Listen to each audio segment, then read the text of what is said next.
We're back with more Tapped Out with Brendan Tobin and Sean Levine on the BetQL Network. Welcome back to the Tapped Out here on the BetQL Network. We appreciate you joining us this Saturday night with Brendan Tobin. I'm the sports machine, Sean Levine. And now let's welcome on friend of the show. He is Andrew Gombas. You can follow him on Twitter at Bets and Picks MMA. What a card 290 was. As a matter of fact, I'm trying to think if I've ever seen a better one. Like, not just the main card, but the Robbie Lawler walk-off retirement and everything. You tell me, where do you start, Andrew? When you think of that card, what was the highlight of the night? Yeah, it's really tough because obviously Robbie Lawler ended a fantastic career by first round knockout. It was incredible. And then it just kept building from there. You had Dricus du Plessis winning as a plus 300 underdog, setting himself up for a title fight without Adesanya. And the flyweight co-main, for me, that was the one, the flyweight co-main event. You had Pantoja versus Moreno 3. It just an absolute war. These guys are hitting each other with everything they've got. The pace was so high. It went all 5 rounds. It was a split decision. For me, that was the highlight of the card. It was just incredible. I think the right guy got his hand raised, and they both gave a great showing of themselves. Do you think, like for Volkanovski right now, where does he go from here, man? Like, it looks like the guy just keeps getting better. He's, kind of almost in that Khabib range. Like, it feels like the run goes on, and it's almost more dominant. Does anybody dethrone this guy at 145? Yeah, I think the only guy that's got a shot is Ilia Topuria, and I don't know if Volkanovski is going to want to go up to 55 or if he wants to fight Ilia, but either way, I think he's got one of his hardest matchups yet. Obviously, Islam has a win over him, so if he goes and fights him again, that's a tough matchup. And if he stays and fights Topuria, I think that's one of his hardest matchups possible at 145 pounds. So I think he's actually going to get a step up in competition next, which is exciting. Obviously, he's fought great fighters, but just stylistically, like, to me, in my opinion, like going into the fight and coming out of the fight, Yair was a fastball right down the middle for him. Korean Zombie was a good fight for him, and Holloway, he has his number. So I feel like Ilia challenging at 145, if anyone's going to do it, I'm not predicting for you necessarily that he will, but I think if anyone is to do it at 145, it's probably him. Edge, have you seen any early lines on that, or what that would look like? And like, what does the number, I guess, look like where you would go to Topuria, where you would throw something on him? Yeah, I saw a minus 200 plus 170 out so far. I mean, that might be enough right there. I'd have to do a little more due diligence in terms of research and just kind of looking for some certain technical aspects of it. But yeah, in my mind, that's a very close fight right now. I've been high on Ilia since he got into the UFC. I've bet him in every single fight besides his last one, and I think that's a great matchup. I actually think he's not a big enough name to where people might not actually realize how good of a matchup that is. Well, a good way to make your name is to go out there and beat Alexander Volkanovski, who at this point, like BT said, I think the Khabib comparisons are fair. At this point, it's just where is he in the all-time picture? If you think, like Brendan and I do, that he went out there and actually beat Islam, then his winning streak is, a decade? So we could talk about him all day long, but we have to talk about other stuff. Andrew Gombas from at Bets MMA Picks, at Bets and Picks MMA. There we go on Twitter. Just because, man, there's so much to talk about from that card and then going forward. Bo Nickel, man. So I bet MGM, he was plus 150 to win that fight within 60 seconds. And I tried telling my guys, I said, guys, take it. I know it sounds silly. You're not getting any value on it, but it's going to happen. And he did. And he did by knockout. How good is Bo Nickel, and how quick are we going to be talking about him fighting for the belt? Yeah, I think the sky's the limit for Bo Nickel. He's obviously coming from an insanely impressive wrestling background. As you saw Saturday, his striking's coming along. He clearly has power. I really do think the sky's the limit for him. He's made all of his professional fights look ridiculously easy. It's going to take someone good to challenge him, and I don't recommend that the UFC rushes him into the top 15 right now. There's guys in the top 15 who he'd beat tomorrow, I think, but give him another year or two, and I think you're going to see him in the top 5, top 10. Do you think he'd beat Hamzat if they threw that at him right away? Not right away, but if you ask me that question in another year or two, I might have a different answer. Going into what was the big middleweight matchup that night, Dricus du Plessis beating Robert Whittaker, making a statement. It does kind of give us a fresh matchup against Izzy. What do you make of that matchup? And I guess from a betting standpoint, is there a number there where you would say, like, you know what, I would take him against Izzy. I would throw money down on him against Izzy. Yeah, there absolutely is, because going into that fight, in my mind, Whitaker was a more difficult stylistic matchup for Duplessis than Adesanya would be. And I bet the under in the fight this past weekend, but I didn't have a side. Obviously, in retrospect, like Duplessis clear side by a mile. But going into that, in my head, I was like, I'd rather play him against Adesanya than Whitaker, because Adesanya's grappling defense it's good, but it's not as good as Robert Whitaker. Robert Whitaker is kind of known as one of the best defensive wrestlers at the 185-pound division, maybe even in the sport. And in my head, I was like, okay, Whitaker is a better, more clean technical striker, so it's going to be tough for Duplessis to compete with him on minutes. He could always knock him out, but he clearly was competing on minutes, and then he finished him in the second round. So I think a fight with Adesanya would look a little bit different. I think he'd look to grapple a little bit. Adesanya, obviously, such a incredibly high level striker that he could knock Duplessis out and he could pick him apart at range. He could win minutes. But really the big question mark for me there is the grappling. Like, Duplessis is going to keep coming forward and just kind of force a fight. Like, he does so well. He kind of thrives in those situations. So I think this fight is closer than most people think. I think the early line had Adesanya like minus 300, which I just don't think is accurate given what we just saw from Duplessis over the weekend. I'm not sure what people don't see in Duplessis, especially after the way that he beat up Robert Whitaker, because this would be the at least fourth, if not fifth fight in a row that he'd be coming in at underdog money. And we're all three MMA pretty smart guys sitting in a room together saying, I don't know, it seems to me a little bit more like Duplessis could actually go out there and beat Israel Adesanya, just because obviously styles make fights. If you had to bet that one right now, which way you betting it? Duplessis.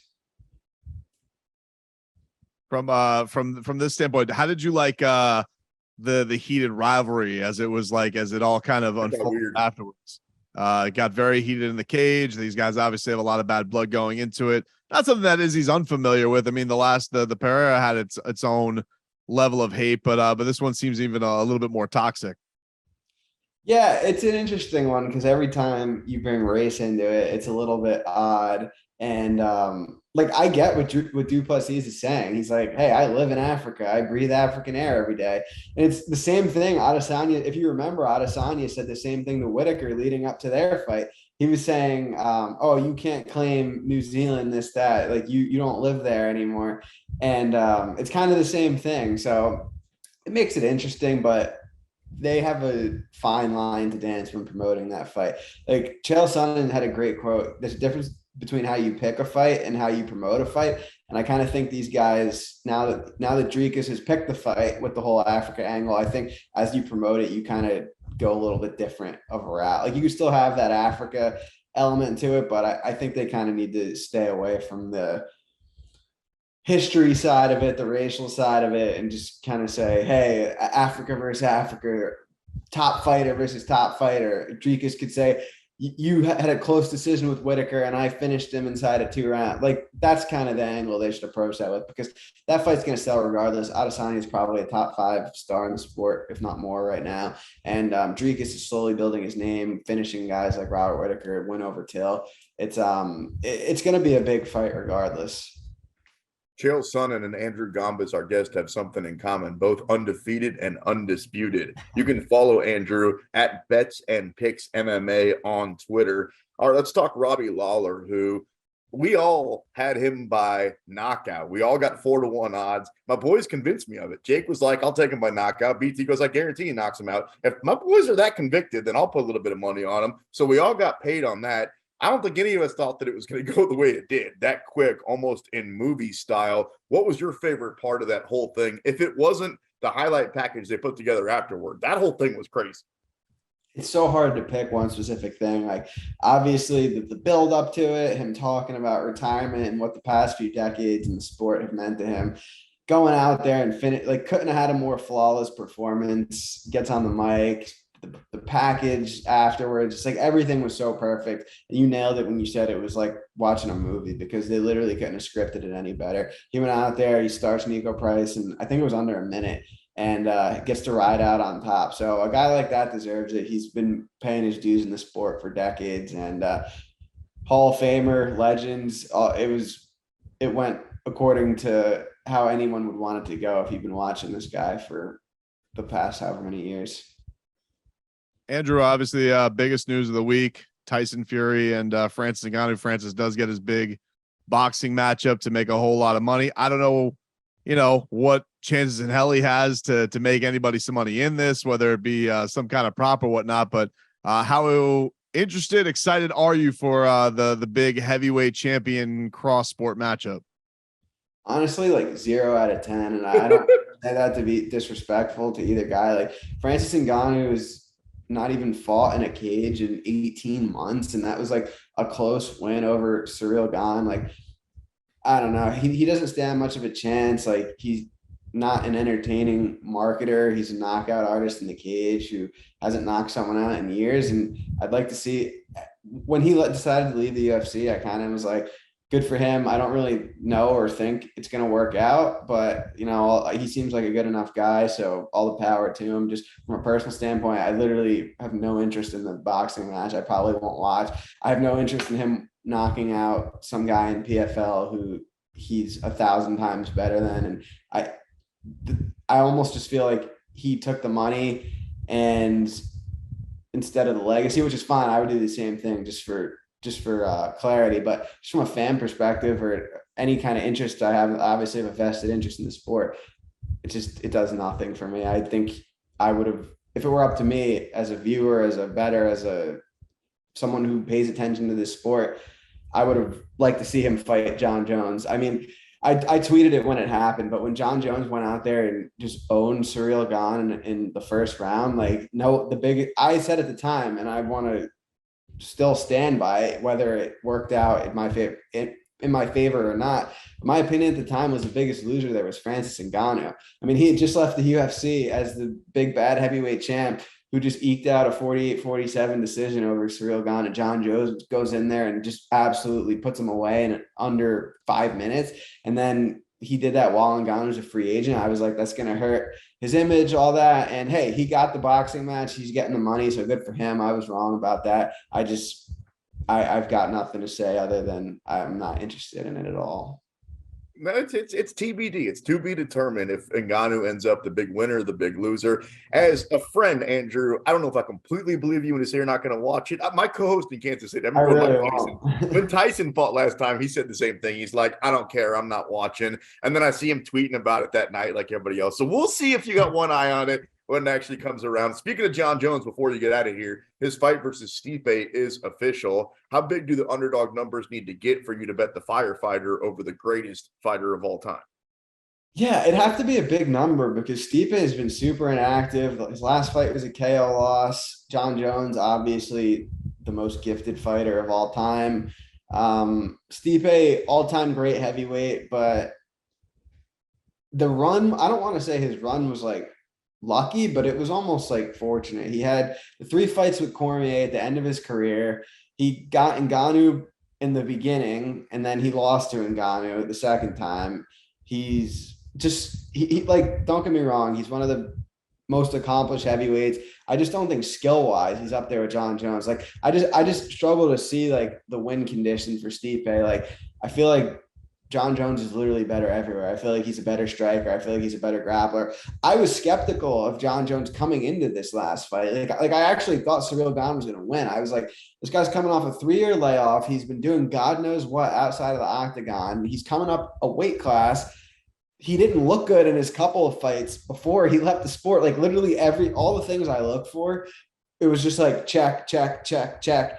And he goes out there and defies logic completely and looks as good as he's ever looked and walks through a former title challenger, a guy who was one sweep away against Francis Ngannou from being the champion of the world. So he's done it his whole career. He defies logic. He's an incredible talent. I'm definitely picking him to take Stipe.